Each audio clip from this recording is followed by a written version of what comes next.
Olá!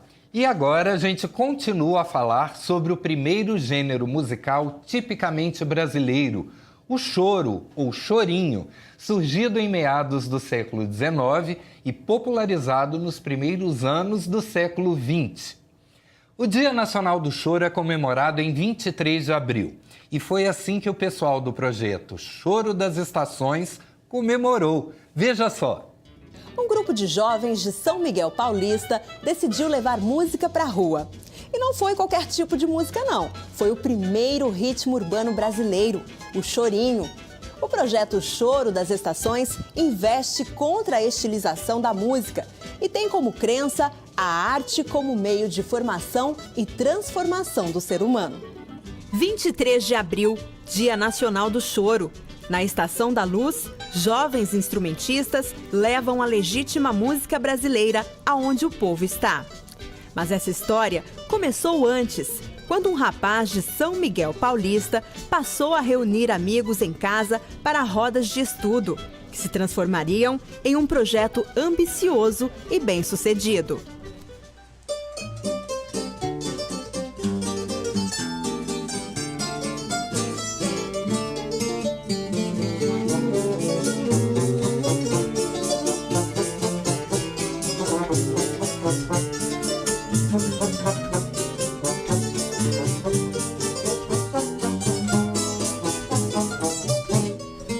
O criador do projeto Choro das Estações, Samuel Silva, começou na música aos 13 anos, primeiramente com o cavaquinho e depois o violão. Autodidata, ele pesquisou a fundo o trabalho de mestres para se desenvolver no instrumento.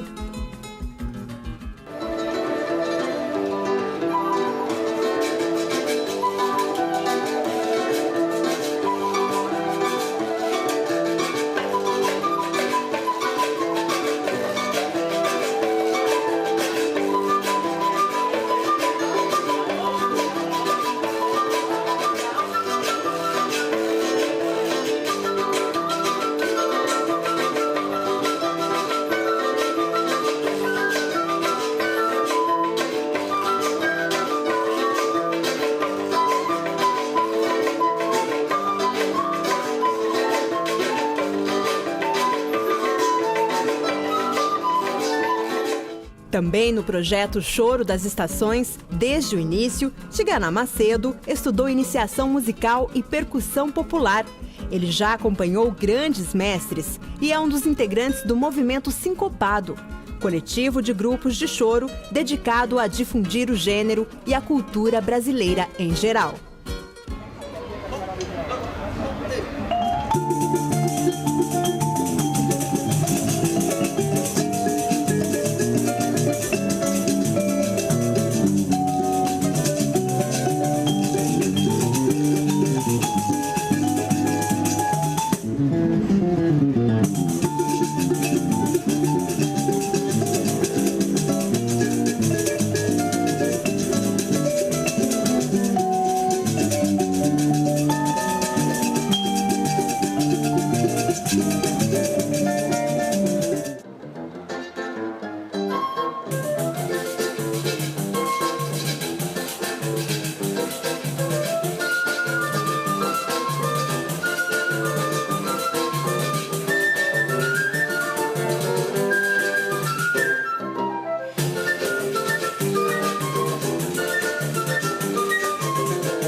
O choro conquistou o maior nome da música erudita brasileira.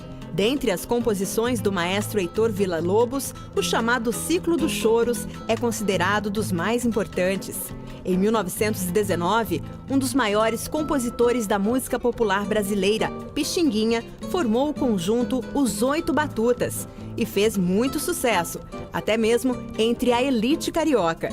Ele chegou a ser criticado porque alegavam que suas composições tinham influência do jazz e estavam se referindo aos clássicos Lamentos e Carinhoso.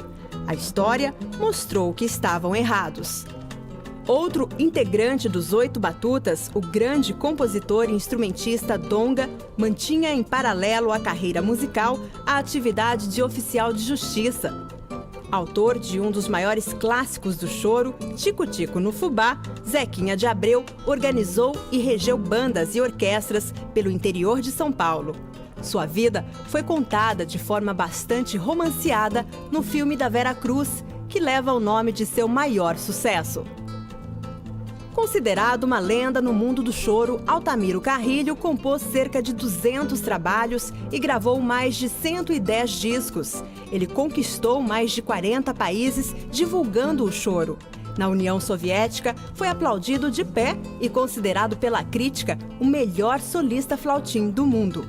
Uma das maiores intérpretes de choro do Brasil, a cantora Ademilde Fonseca, divulgava e promovia o gênero em cada lugar que passava. Era procurada pelos compositores para gravar suas músicas e, no auge da carreira, ganhou o título de Rainha do Choro. Nos anos 70, houve uma revitalização do choro no Brasil, com a criação de clubes de choro em várias partes do país.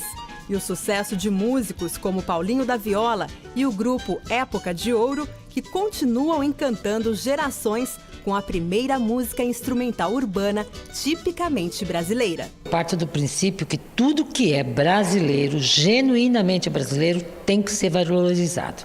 E o choro, ele não é um gênero de música, ele é um lamento, ele é a expressão da dor, do sentimento, ou então da alegria do sentimento.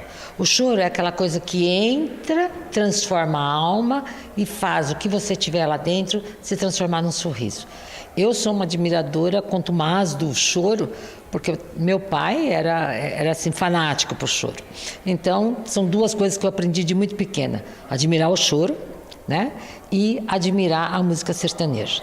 Então, para mim, o choro ou qualquer outra música que tenha identidade nacional tem que ser valorizada, e as pessoas precisam ser melhor informadas, porque às vezes essa nova geração já não conhece essa situação. E o choro é tão lindo, tão mais bacana que o rock, ó. O povo brasileiro, todos nós somos versáteis. Criamos sempre, não é? Estamos acomodando, às vezes, até as dificuldades. E nós não podemos deixar essa grande qualidade que a nossa população tem.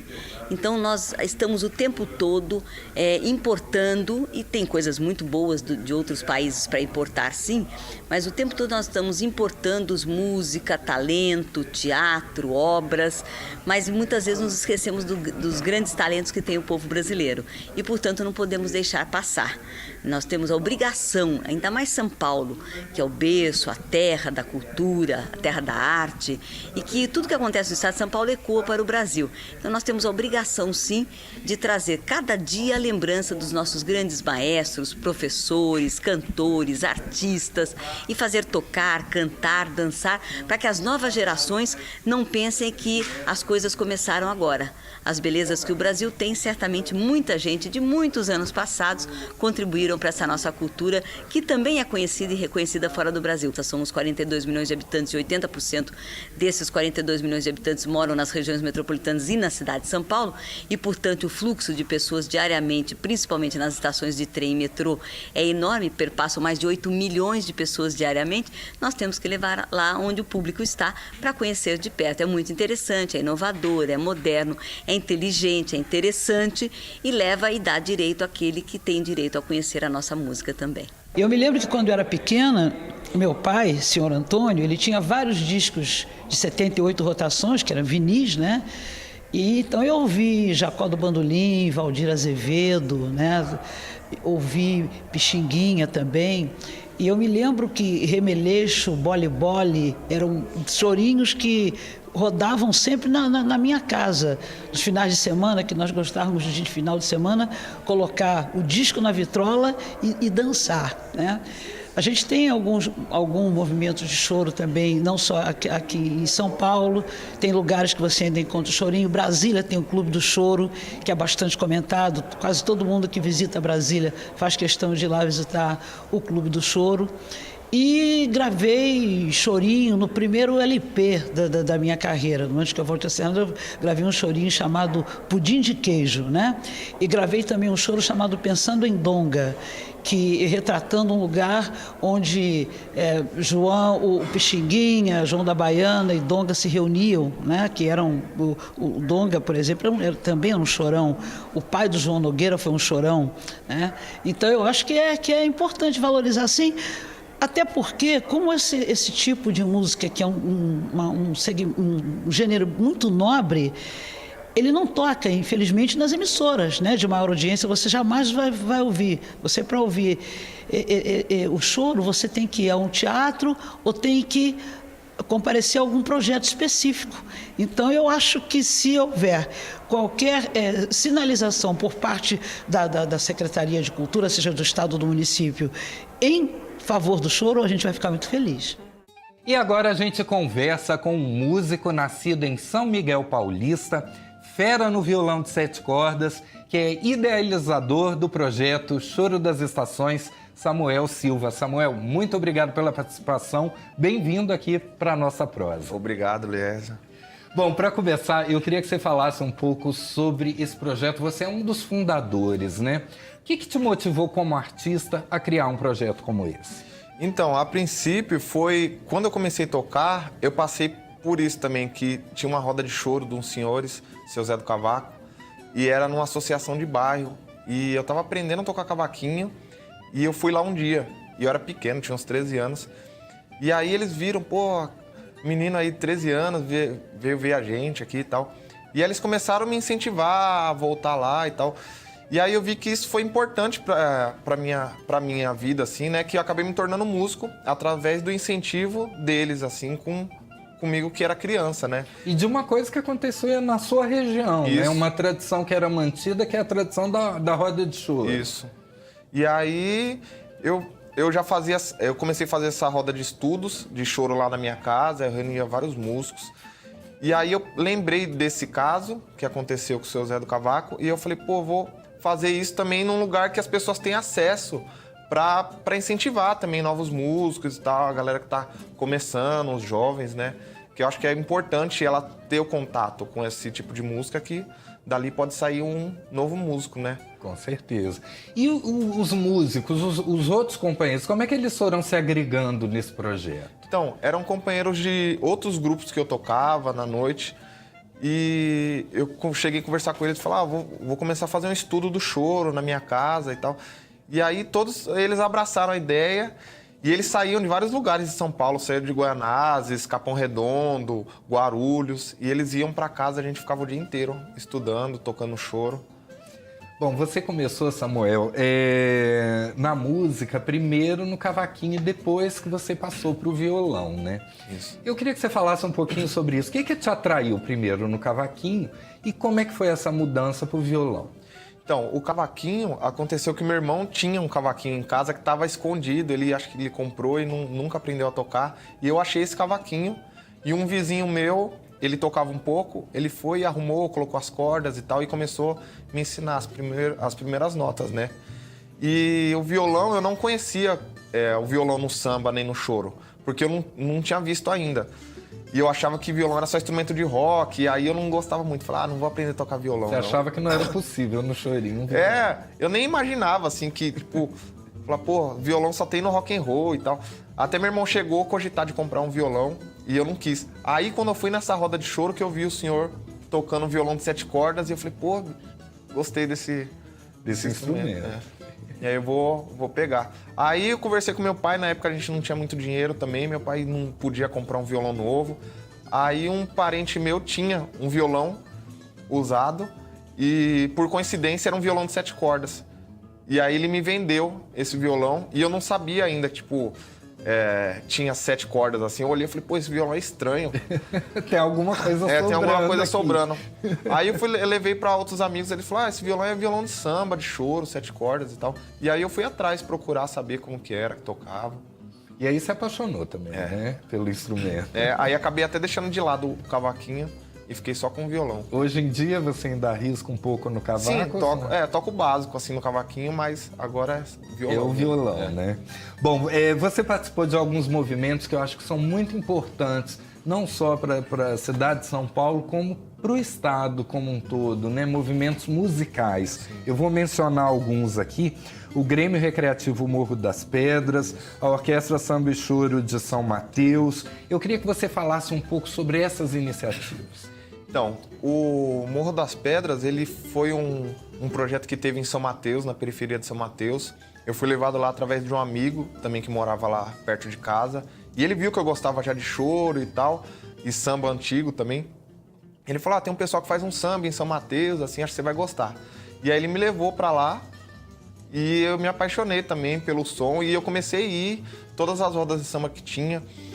E era um projeto de pesquisa também do samba, né? Pesquisava o samba antigo.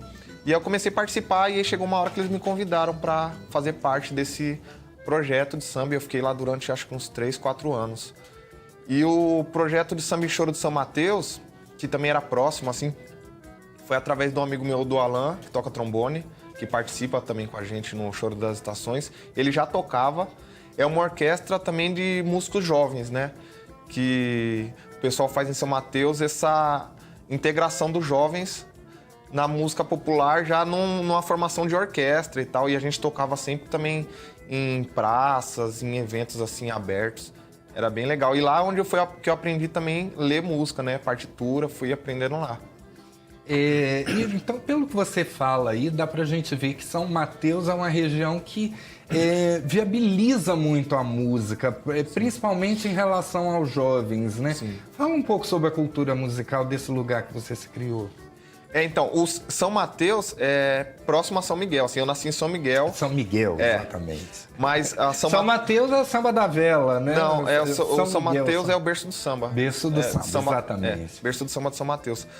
Eu sou de São Miguel, mas São Mateus para mim foi importante, assim, que lá que foi que eu conheci muito da música, né? Através do pessoal do Timaya, tem um bar lá que tem a roda de samba, que é o bar do Timaya. E lá se reuniam vários músicos da antiga, chegou até Ivete Carvalho, o Miguel Neto ia lá. E a galera tudo da velha guarda sempre ia lá e eu fui só ouvindo, chegando lá devagarzinho e prestando atenção e aprendendo, né? Mas São Miguel não tem tanta cultura hoje em dia de música, essa música instrumental e tal. É pouco lá em São Miguel, né? Podia ser melhor. Poderia ser melhor. Bom, atualmente você é bem ocupado, né, Samuel? Você integra a banda Glória, Isso. o Movimento Sincopado César Roversi, Trio, Banda da Bandeira Amarela e ainda acompanha vários artistas. E ainda por cima tem o Choro das Estações. Isso. Como é que dá tempo de fazer isso tudo? Às Você vezes, se divide em 2? Às vezes nem eu sei como que dá, a gente vai se virando, bicho. Músico, às vezes o pessoal pensa que músico não trabalha, assim, só curte, mas músico rala pra caramba, tem bastante ensaio, tem bastante compromisso, assim. Fora o estudo, né? Fora o estudo. Tem que estar sempre se atualizando aí. Tem que estar sempre na correria, bicho. O negócio, então, é o jeitinho brasileiro. É o jeitinho brasileiro. Às vezes a gente sai de um trabalho, sai correndo pra outro, não dá tempo nem de trocar de roupa direito, chega em cima da hora, mas a gente consegue sempre. É a vida do músico, né? É. Bom, essa prosa tá bem embalada, mas falar sobre choro sem choro não dá, né? Com você, Jorge Silva no cavaquinho, Tiganar Macedo no pandeiro e no violão de 7 cordas, Samuel Silva.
Nossa prosa tá ótima e a música é excelente.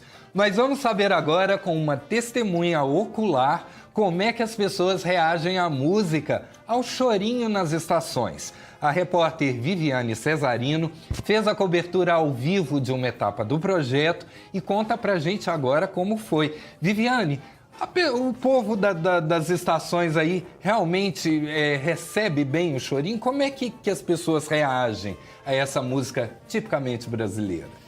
Olha, foi muito legal acompanhar a reação das pessoas, porque como jornalista é o que mais me interessa, né?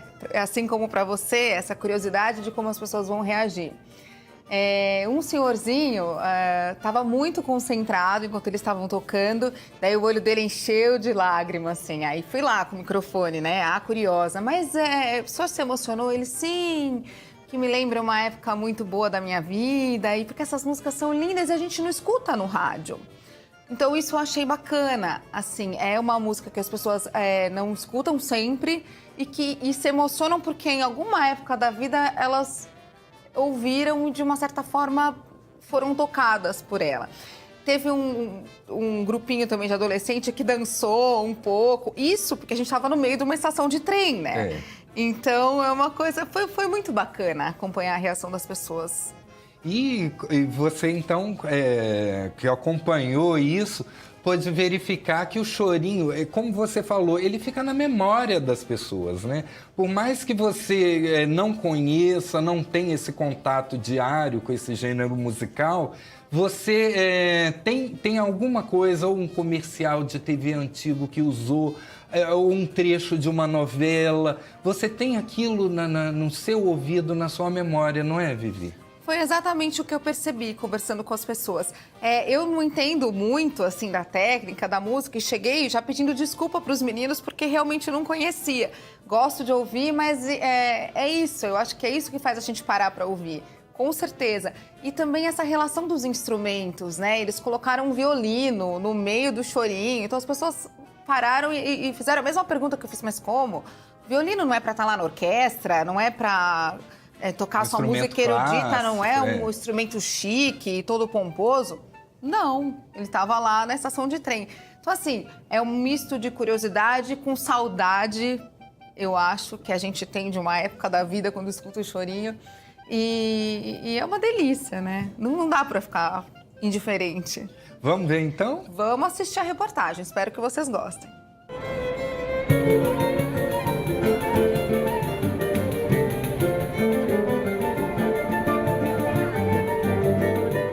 Quando o choro começa a tocar na estação, o seu Dorcides também chora. E é pura saudade. O senhor ficou emocionado mesmo com a música, de lembrar alguma coisa ou de ver a apresentação deles aqui? Não, é a apresentação em si, né? Essa passagem de cultura que você vai fazendo, isso é maravilhoso, lindo. E interpretado por jovens. Me lembrou do Maltner ali, né? Jorge Maltner, já mais recente. Mas está lindo. E nas idas e vindas da estação, muito mais gente se emocionou. Sabe aquela pressa de sempre que não deixa ninguém perder um minutinho que seja? Pois é, sumiu. E os passageiros, num dia de semana corrido, pararam e se renderam ao chorinho. O interessante é ver que as pessoas param para ver, né? Então, o choro já é uma coisa que não está muito no cotidiano, vejo, das pessoas, né? Então, a gente trazer para um espaço de passagem das pessoas, e elas pararem para ver já é uma novidade, né? Muito bom, muito legal para elas conhecerem, né? E uma apresentação para elas irem atrás depois, poderem pesquisar mais, só um pouquinho, né? Sintonia total entre os músicos e o público. Os integrantes do projeto ganham um palco diferente e os passageiros um alívio no meio da rotina pesada.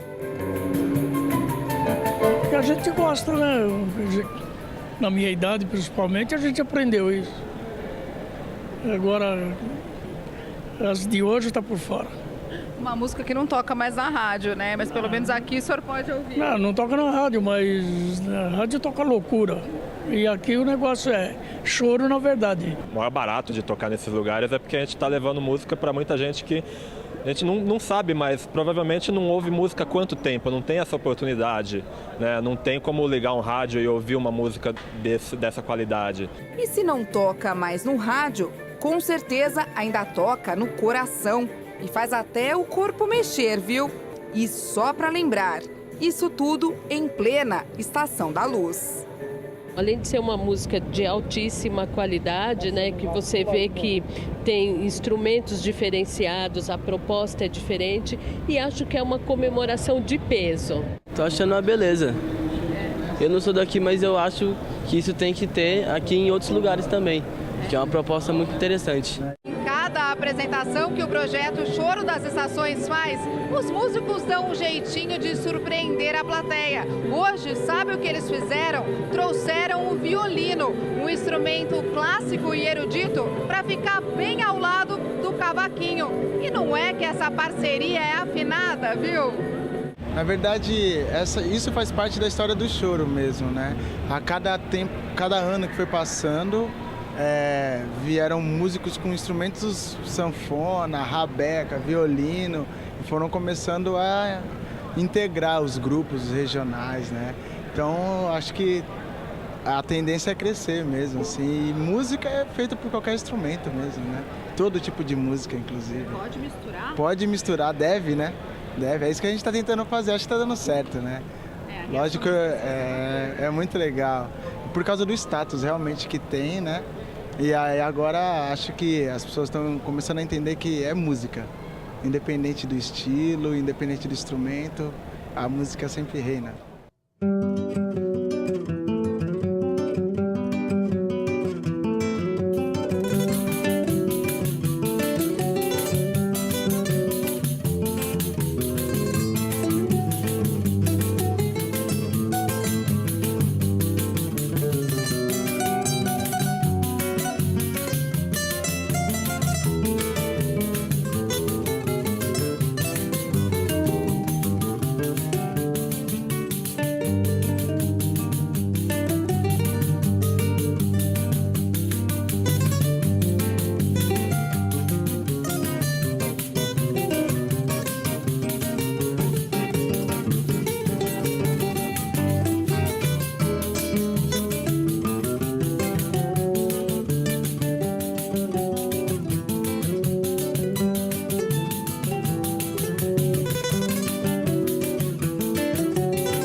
O papo tá ótimo, mas a gente precisa parar um pouco. Só um tempo curto. Logo, logo tem mais Dedo de Prosa sobre o chorinho pra você.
Voltamos a prosear sobre o choro, primeira música urbana tipicamente brasileira.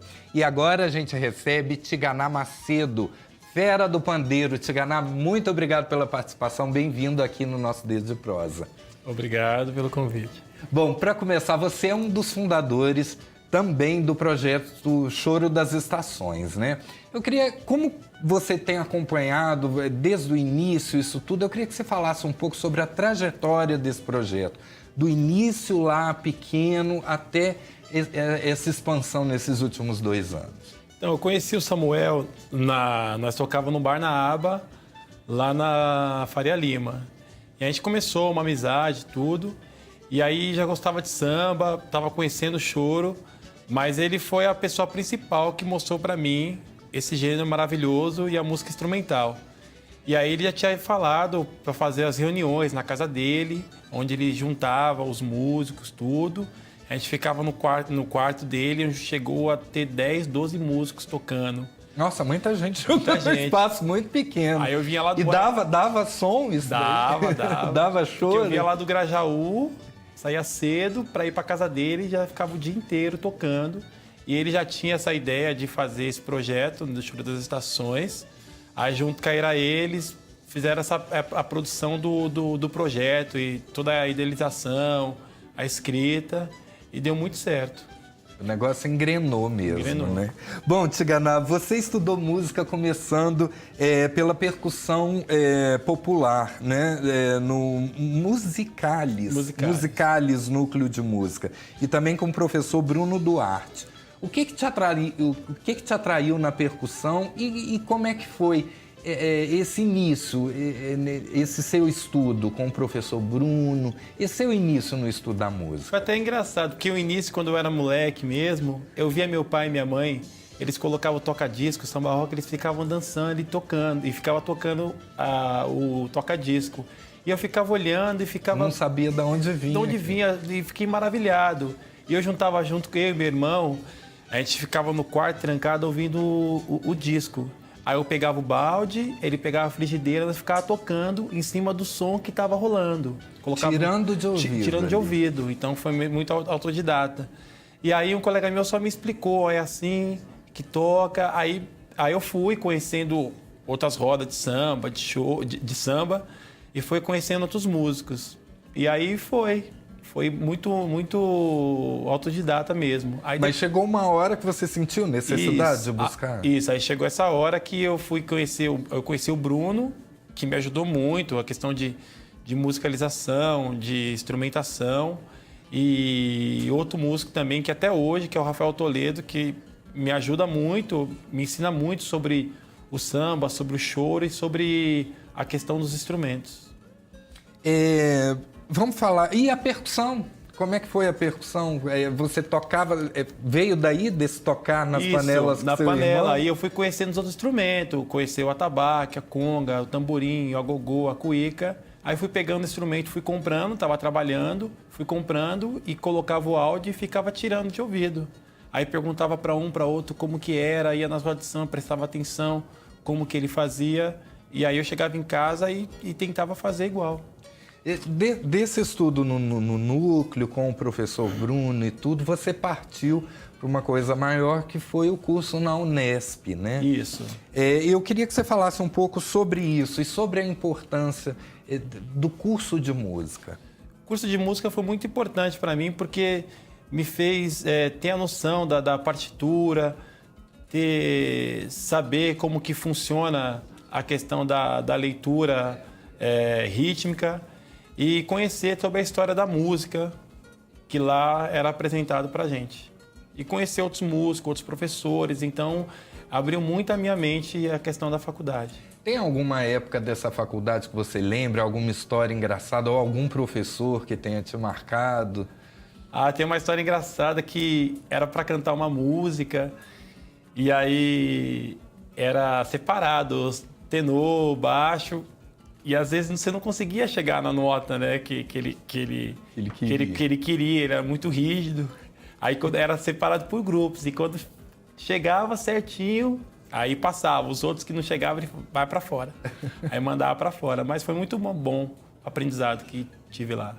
Bom, você participou também e ganhou do primeiro Festival de Choro de Mogi das Cruzes. Conta pra gente como é que foi essa experiência lá em Mogi.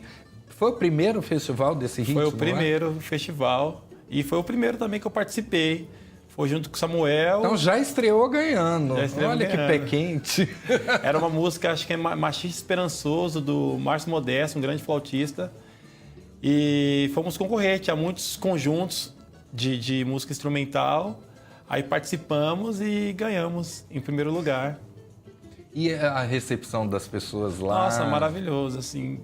Eu nunca tinha visto, sabe, tanta gente tocando junto e a nossa música brasileira, que é tão rica. E essa questão da recepção foi muito boa. Essa coisa, dizem, principalmente os festivais do interior, né? Eles modificam ali a própria comunidade, a dinâmica das pessoas que vivem naquele lugar e tudo. É um acontecimento nas cidades, né? Isso. Você sentiu isso? Eu senti, porque essa questão dos festivais, que como tinha antigamente, foi muito bom para a música. Hoje não tem tantos. Mas existe ainda, tem Festival Avaré, tem Festival Leme, Ourinhos, Tatuí. Então esses festivais reúnem muitos músicos de muitos lugares, onde todos sentam para tocar, todo mundo junto. Tem muitos festivais que são premiados, como o Naboy Pires, entre outros.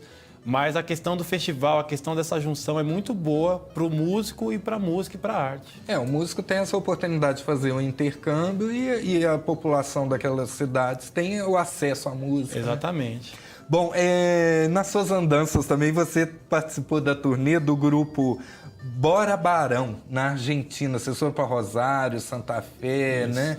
Várias cidades aí. Me diz uma coisa, o argentino gosta do choro? Gosta e gosta muito, assim. Eles têm um respeito pela nossa música brasileira impressionante, assim. Tocamos em lugares que tinha 800 pessoas e todos em silêncio, apreciando a música. Era um conjunto maravilhoso de 8 músicos, era 4 percussionistas, 3 solistas e 2 harmonias, cavaquinho e violão de 7 cordas.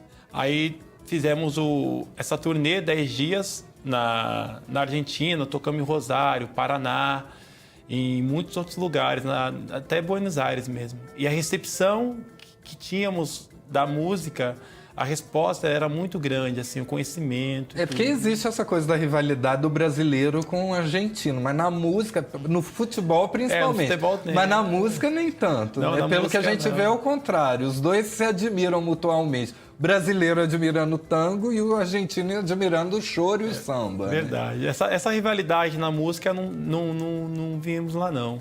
Mas tinha muito essa troca da cultura mesmo. Nós com a nossa música brasileira e eles com a música deles. Ótimo. Bom, nosso papo está chegando ao fim, mas breve tem mais Dedo de Prosa para você. E a gente se despede, por enquanto, com música. É o Chorinho na tela da TV Alesp para você.